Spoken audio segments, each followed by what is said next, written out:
Eu sou Vera Morgado e começa agora a revista da Câmara com as notícias que foram destaque na semana. Relator da denúncia contra Michel Temer na Comissão de Constituição e Justiça recomenda aos deputados que neguem autorização para o Supremo Tribunal Federal processar o presidente Temer e 2 ministros. O presidente da Câmara, Rodrigo Maia, diz que não vai mais colocar em votação nenhuma medida provisória antes que a Câmara vote a proposta que muda as regras de tramitação das MPs. E você vai ver também. Na CPI mista da JBS, ex-chefes de bancos públicos negam irregularidades em operações financeiras com a empresa dos irmãos Batista. O fechamento de agências de bancos públicos em regiões remotas do Brasil foi tema de debate na Comissão de Integração Nacional. Para alguns clientes, a alternativa mais próxima fica a 1 dia de viagem.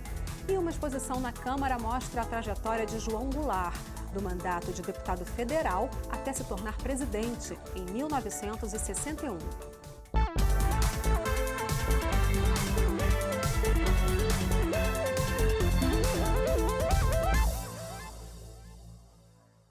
Um pedido de vista adiou a discussão e a votação da segunda denúncia contra o presidente da República na Comissão de Constituição e Justiça. A Câmara analisa se vai autorizar o Supremo Tribunal Federal a abrir um processo para investigar Michel Temer e os ministros Eliseu Padilha e Moreira Franco por crimes comuns. O relator, deputado Bonifácio de Andrada, deu parecer contrário ao prosseguimento da denúncia oferecida pela Procuradoria-Geral da República. O deputado Bonifácio de Andrada argumentou que a denúncia apresentada pelo ex-procurador da República, Rodrigo Janot, contém elementos anteriores ao mandato do presidente Michel Temer, o que seria inconstitucional. Também argumentou que as provas apresentadas são inconsistentes, baseadas em áudios da denúncia anterior, já arquivada pelos deputados. Para Bonifácio, nem o presidente Michel Temer, nem os ministros Eliseu Padilha e Moreira Franco podem ser acusados de organização criminosa ou obstrução de investigação por estarem realizando atividades meramente políticas. O acusador altera as acusações? O acusador diz existir uma ampla acusação de organização criminosa, mas não pede a condenação pelos crimes que teriam sido praticados por ela. Tal fato demonstra fraqueza na denúncia. Esse contexto demonstra que não existem indícios que apontem para a existência de uma organização criminosa, estruturada, estável, coordenada, com clara divisão de tarefas, voltada para a prática sistemática de crimes. Ao contrário, ao que se vê são atividades políticas partidárias, sendo tratadas como criminosas, o que é inspiração antidemocrática. Considerando que a denúncia não preenche os requisitos constitucionais e legais, que o presidente da República não pode ser responsabilizado por atos estranhos ao exercício de suas funções? Não há justa causa para o prosseguimento da denúncia baseada em delações sob suspeita e considerando ainda que a decisão da Câmara dos Deputados não é definitiva e que nenhum prejuízo ocorrerá à eventual persecução criminal e à pretensão punitiva do Estado, sobram argumentos para a denegação da autorização solicitada pelo Supremo Tribunal Federal. Por essas razões superiores, o nosso voto é no sentido da inadmissibilidade da denúncia da Procuradoria-Geral da República e pelo indeferimento da solicitação de instalação do processo 1217, referente às personalidades que são objeto da peça acusatória. Após a leitura do relatório, os advogados dos 3 acusados na denúncia fizeram a defesa. Não se pode falar em caracterização de crime sem elemento que seja essencial ao tipo penal. E a estabilidade é essencial ao tipo penal da organização criminosa. Ora, se segundo a própria acusação, essa estabilidade estaria já caracterizada lá nos idos de 2006, é evidente, é óbvio, que a acusação se faz por fatos anteriores à assunção do cargo de presidente da República. E, portanto, ela se faz contra a Constituição da República. O que é criminalização da política, senão etiquetar como criminoso aquele comportamento natural ao exercício da profissão? Na denúncia que vossas excelências irão debater, foi considerado indício de crime telefonemas entre líderes partidários. Me causa espanto que telefonemas entre líderes partidários possa servir para qualquer coisa que não a prova de que os líderes estão trabalhando. Temos agora um momento especial da história brasileira. E o que pode nos conduzir, e não importa o partido, o que deve nos conduzir é a convicção quanto à Constituição da República. Porque se abandonarmos a lei maior, por mais difícil que seja o momento político, perderemos as referências.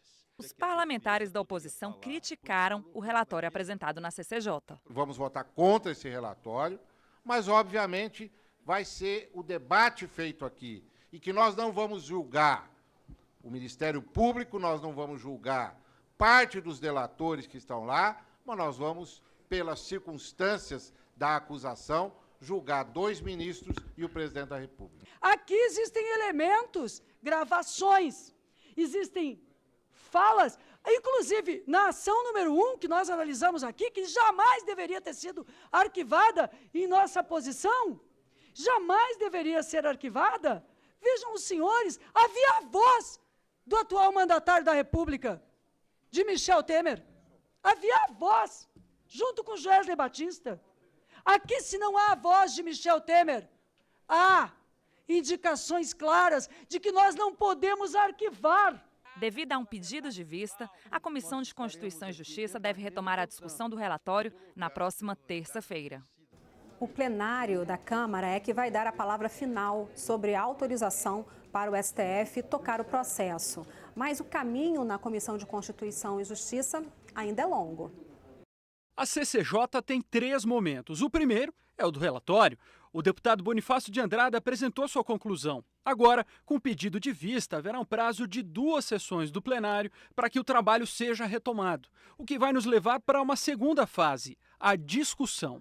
Cada um dos 132 integrantes da Comissão de Constituição e Justiça vai ter o direito de falar por até 15 minutos. Além deles, também vão poder se inscrever, mas com um tempo menor, 20 deputados para falar a favor e 20 contra a denúncia. No final, relator e defesas voltam a falar. Depois disso, começa a terceira e última etapa do processo, a votação. Ela deve ser feita eletronicamente, com resultado público. Você poderá saber exatamente como cada deputado votou. Tendo como experiência a primeira denúncia contra o presidente Michel Temer, dá para se ter uma ideia de quanto tempo o processo todo pode demorar. Naquele caso, foram 4 dias, mas dessa vez são 3 denunciados e 3 defesas, o que pode mudar essa conta. Na semana que passou, o presidente da Câmara, Rodrigo Maia, disse que devolverá ao Executivo todas as medidas provisórias que não tiverem relevância e urgência. Ele criticou o governo por orientar a base aliada a não dar presença na votação da MP 784, que cria regras para o processo administrativo aberto pelo Banco Central ou pela Comissão de Valores Mobiliários, a CVM. A repórter Dini Moraes explica. A medida provisória 784, que entrou em votação no plenário nesta terça-feira, traz regras para acordos de leniência entre mercado financeiro, bancos e investidores, por exemplo, e Banco Central ou Comissão de Valores Mobiliários, a CVM. O acordo de leniência é uma espécie de delação premiada, só que para empresas. A ideia é dar benefícios como redução de multas em troca de denúncias e provas de irregularidades. A medida provisória também aumenta a punição para quem comete fraudes. Só que o texto não era consenso. O parecer sobre a segunda denúncia contra o presidente da República, Michel Temer, estava atraindo atenções para fora do plenário. E tudo isso influenciou para derrubar a sessão. Quando chegou a hora de votar, não só a oposição, mas os partidos de apoio ao governo fizeram obstrução, ou seja, decidiram não votar a medida provisória e esvaziaram o plenário. Com isso, praticamente decretaram a morte da MP, porque ela só tem força de lei até quinta-feira da semana que vem e precisa ser aprovada pelos plenários da Câmara e do Senado até lá. O presidente da Câmara, deputado Rodrigo Maia, já disse que não vai colocar o texto em votação de novo. por decisão da maioria, e essa matéria não retorna mais à pauta, a medida provisória 784, não por minha decisão, porque tentei colocá-la em votação, e informo também que nenhuma medida provisória será votada das antigas mais, enquanto nós não votarmos a PEC que regulamenta a medida provisória nessa casa.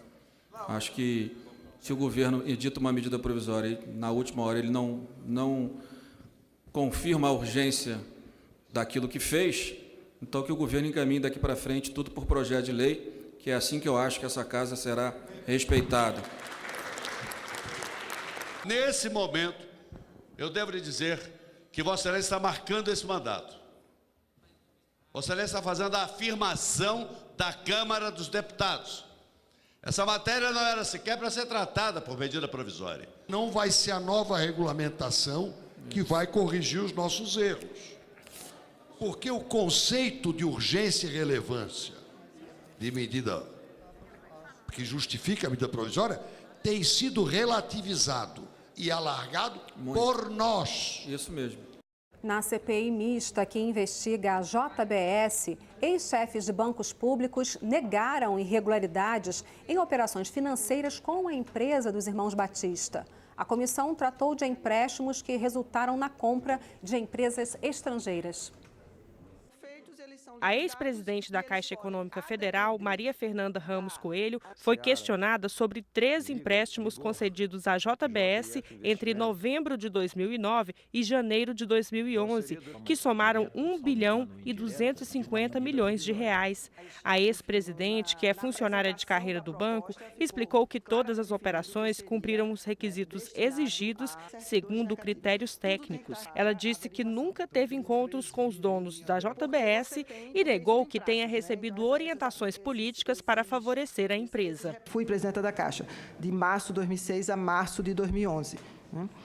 Não houve qualquer pressão do Ministério da Fazenda para fazer qualquer tipo de contratação, de empresas, não só da JBF e da JF, de quaisquer empresas. Mas o subrelator da CPMI, deputado Francischini, disse que a investigação sobre as operações de capital de giro deve ser aprofundada. Sabe-se pelas delações premiadas que o grupo JBS diz que pagou propina Caixa 2 para mais de 1.800 políticos. É óbvio que o capital de giro da empresa não aguenta uma quantidade de crimes dessa montante. E daí o próprio governo, através da Caixa Econômica Federal, vai lá e recompõe o capital de giro da empresa. Ou seja, em um mês, 1 bilhão de empréstimo da Caixa Econômica Federal, 3 meses depois da campanha de 2010. A CPI mista também interrogou o ex-chefe de departamento do BNDES.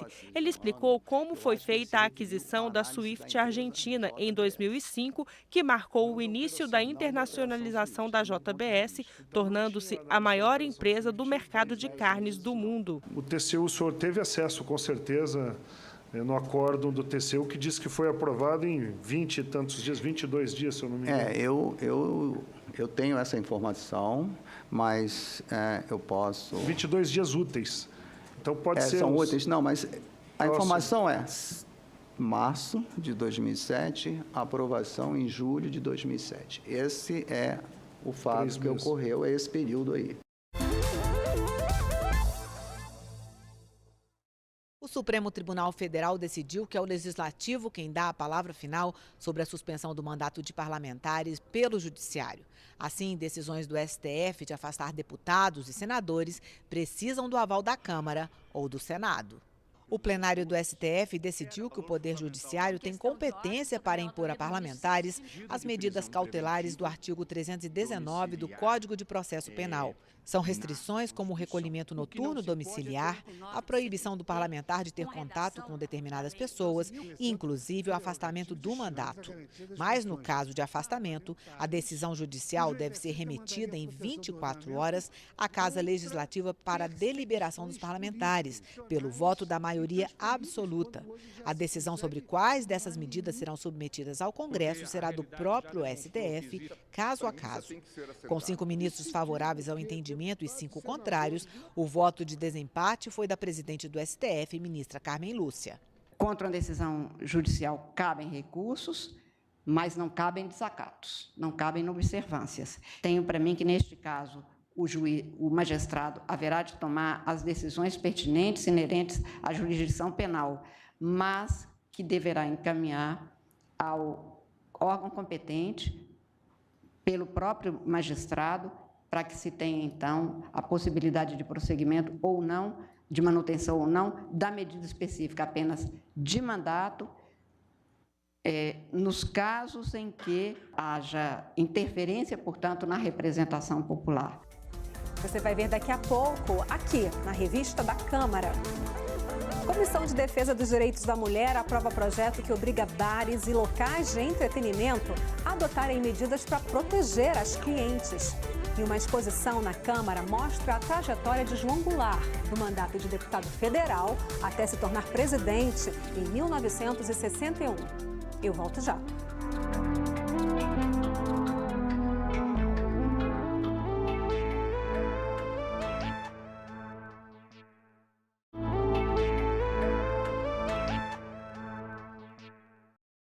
A Comissão de Minas e Energia debateu a legalidade da Portaria 120 do Ministério de Minas e Energia. Essa portaria disciplinou a forma e as condições de pagamento da indenização das transmissoras de energia elétrica, depois que a conta de luz teve uma redução de 20% em 2013. A dívida do governo com as transmissoras soma 90 bilhões de reais. 30 bilhões já foram pagos, mas o pagamento do restante pode causar um aumento de 7% nas tarifas pagas pelo consumidor. Em janeiro de 2013, o governo federal aprovou uma lei para reduzir em até 20% as contas de luz. Para que isso fosse possível, o Palácio do Planalto diminuiu ou acabou com alguns custos que incidiam sobre a tarifa, como a conta de desenvolvimento energético, além de renovar alguns contratos de concessão, geração e transmissão de energia elétrica a preços menores. O representante da Associação Brasileira das Empresas de Transmissão de Energia Elétrica, Mário Miranda, disse na audiência pública que as transmissoras estão operando em desequilíbrio econômico e financeiro e que, portanto, a indenização é necessária. As transmissoras foram afetadas duramente desde 2012 porque estão prestando serviços de concessão de transmissão, contudo, em desequilíbrio econômico e financeiro porque não têm recebido a receita devida, líquida e certa, inclusive prevista em lei. É isso que nós aguardamos, que faça o pagamento a nós, o que é devido, o mais breve possível, para nós podermos manter a qualidade do sistema. O principal ponto de debate durante a audiência pública foi a Portaria 120, de 2014. Foi essa portaria do Ministério de Minas e Energia que estabeleceu as regras para o pagamento das indenizações às transmissoras de energia. Algo em torno de 90 bilhões de reais. 30 bilhões, alguma coisa, já foram pagos, né? Tem 60 para pagar. Pagar essa conta significa um impacto nas tarifas de energia elétrica. 7% a mais para o consumidor. Como sempre, cai no consumidor. A representante do Ministério de Minas e Energia na audiência defendeu os termos da Portaria 120. Elas já estão disciplinadas, a ANEEL promoveu uma audiência pública, disciplinou todo o procedimento para incorporar isso na base de remuneração e o correspondente pagamento por meio da tarifa de todos os consumidores do Brasil. Um projeto que suspende a Portaria 120 do Ministério de Minas e Energia, de autoria do deputado Vinícius Carvalho, do PRB de São Paulo, está em análise aqui na Câmara. E os deputados também discutem um projeto que regulamenta o teto salarial para agentes públicos, aposentados e pensionistas. Esse limite não pode ultrapassar o salário dos ministros do Supremo Tribunal Federal, mas não há acordo sobre a definição do que entra no cálculo deste teto. Pela lei, o teto dos salários pagos em toda a administração pública seria de R$ 36.600, que é a remuneração dos ministros do Supremo. Brechas na legislação, no entanto, permitem o pagamento de verbas indenizatórias, elevando o contra-cheque acima deste valor. Um projeto de lei que veio do Senado tenta corrigir essas distorções. Há uma cobrança muito grande da sociedade para saber aonde vai tanto dinheiro e que recebe muito acima daquilo que é o máximo do que recebe o ministro do Supremo Tribunal Federal. Então o objetivo é clarear. Os representantes dos procuradores e dos magistrados disseram que concordam com a iniciativa, mas apontaram inconstitucionalidades no texto apresentado. Ele incorre em alguns vícios de inconstitucionalidade por essas questões, de não considerar verba de natureza indenizatória como tal. O que nos preocupa é a existência de algumas inconstitucionalidades que existem no projeto. Algumas matérias estão sendo tratadas de forma completamente diferente daquilo que já foi estabelecido como regramento pelo Supremo Tribunal Federal ao interpretar a Constituição. O relator do projeto diz que está aberto a fazer mudanças na proposta. Nós estamos trabalhando e aí ainda temos muitos números a buscar, a questão das planilhas e rubricas de valores dos diversos setores do serviço público. E ao lado disto é chamar a cada um e buscar conversar. E a proposta será uma proposta apresentada pela comissão. O fechamento de agências de bancos públicos no Nordeste, Norte e Centro-Oeste foi tema de debate na Comissão de Integração Nacional. Deputados temem que a medida prejudique o desenvolvimento regional no país. Os bancos públicos têm reduzido o número de agências físicas para priorizar o atendimento eletrônico. O Banco do Brasil fechou mais de 560 agências só no primeiro trimestre deste ano. A Caixa Econômica Federal anunciou que vai fechar 120 agências e o Banco do Nordeste do Brasil, 19 agências. A maioria dos participantes da audiência pública realizada pela Comissão de Integração Nacional da Câmara criticou o fechamento desses pontos de atendimento, que prejudicaria principalmente cidades pequenas do Nordeste, Norte e Centro-Oeste. A ausência dessas agências, desses bancos nesta localidade vai impactar tanto nas políticas sociais, através do crédito estudantil, do crédito para moradia, como também nas políticas de apoio à produção. Na Amazônia as distâncias são enormes, né? Então o fechamento de uma agência, por exemplo, como Carauari, implica um deslocamento de mais de um dia para você ser atendido na agência seguinte. Para a deputada Érica Cocai, o fechamento dos bancos públicos nos estados mais carentes prejudica o desenvolvimento regional. Queremos fazer uma proposta de emenda constitucional partindo do pressuposto de que esse patrimônio não é de quem quer que seja, não é do governante de plantão. Esse patrimônio é do povo brasileiro, portanto ele não pode ser colocado à venda. Na Comissão de Defesa dos Direitos da Mulher foi aprovado um projeto que obriga bares e locais de entretenimento a adotarem medidas para proteger mulheres e evitar situações de violência. Donos desses estabelecimentos dizem que o projeto traz novos custos e que, se virar lei, a conta vai para o cliente. A estudante Euzenir Barbosa costuma frequentar bares e boates em Brasília, onde mora. Mesmo saindo sempre na companhia de amigas, ela já vivenciou várias situações de assédio e até violência. Eu fui no banheiro feminino e saindo, tinha um rapaz já meio na porta, me pegou no meu braço, me puxando para ir para o banheiro masculino. Ninguém tem o direito de chegar assim puxando, pegando a pessoa e querendo beijar ela ou querendo levar para um banheiro. Os espaços de entretenimento estão na mira dos deputados por causa das reclamações das mulheres. Um projeto de lei já aprovado pela Comissão de Defesa dos Direitos da Mulher estabelece algumas medidas de proteção a serem adotadas por eles. Por exemplo, informar por meio de avisos sobre como proceder em situações de risco e disponibilizar funcionários para acompanhar as vítimas até a delegacia de polícia. O projeto de lei ainda terá que ser votado em mais 2 comissões, mas já foi criticada pelo representante dos donos de bares e similares. Ele disse que as empresas do setor não têm condições de treinar os funcionários para acompanhar mulheres vítimas de violência. E se for preciso contratar mais trabalhadores para esse fim, o custo será alto. Para ele, as medidas de segurança pública são atribuições do governo. Jael Antônio acredita que a proposta não vire lei. Nessa remota hipótese que você está colocando, seria os empresários terem que contratar um serviço de segurança. Não vejo outra forma.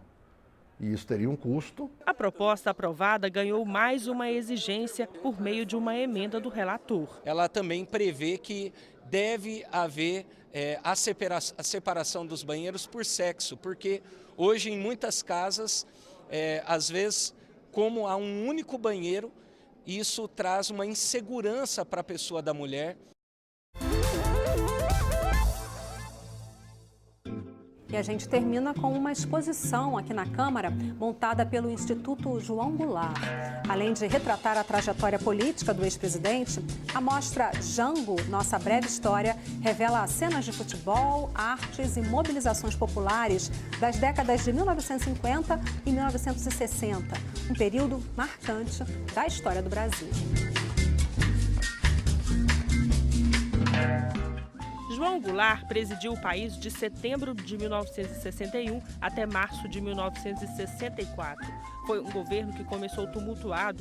Ele assumiu com a renúncia de Jânio Quadros e diante de muita resistência dos ministros militares. Na ocasião, Jango realizava uma visita diplomática à República Popular da China. Além de manter relações com o Partido Comunista Brasileiro, Jango foi ministro do Trabalho de Getúlio Vargas quando já conquistou grande rejeição dos empresários. A posse de João Goulart foi garantida diante de uma solução conciliatória, a adoção do parlamentarismo. Em 62, Jango apresentou as propostas do governo para as chamadas reformas de base, reforma agrária, educacional, tributária, política e constitucional. Algumas conquistas do governo Jango são lembradas na exposição, como a Lei de Diretrizes e Bases da Educação, o 13º Salário dos Trabalhadores, a criação da Universidade de Brasília e da SUDENE, Superintendência de Desenvolvimento do Nordeste. O ex-presidente João Goulart também inaugurou empresas estatais importantes como a Uzi Minas, a Companhia Siderúrgica Paulista e a Hidrelétrica de Três Marias, em Minas Gerais. Recuperamos aquela importante história do Brasil daquele período. De um lado, de industrialização, de outro lado, todo o esforço para distribuir renda e fazer as reformas que o Brasil fez. A abertura da exposição Jango, Nossa Breve História, teve a presença do filho do ex-presidente João Vicente Goulart. A exposição foi montada pela primeira vez em 2014, 50 anos após o golpe militar de 64. Hoje nós estamos debatendo Jango há mais de 50 anos e vamos debater Jango por muito mais tempo. Inclusive, vamos debater Jango na eleição do ano que vem, porque os direitos dos trabalhadores que nós estamos perdendo são direitos herdados do trabalhismo, conquistado para os trabalhadores e que estão sendo jogados pela janela. Além das imagens que revelam o ambiente político durante o governo de João Goulart, incluindo grandes mobilizações de trabalhadores e estudantes, algumas fotos recordam as tendências culturais da época, como o cinema novo de Glauber Rocha e a bossa nova. Foi quando o Brasil também conquistou pela segunda vez seguida a Copa do Mundo de Futebol, com Garrincha e Pelé. Outro destaque é para a presença marcante de Maria Tereza Goulart, a esposa de Jango.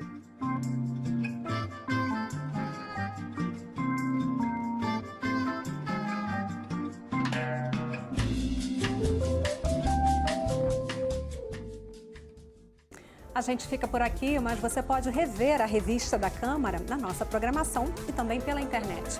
O endereço é noticias.câmara.leg.br. Muito obrigada pela companhia. Tchau!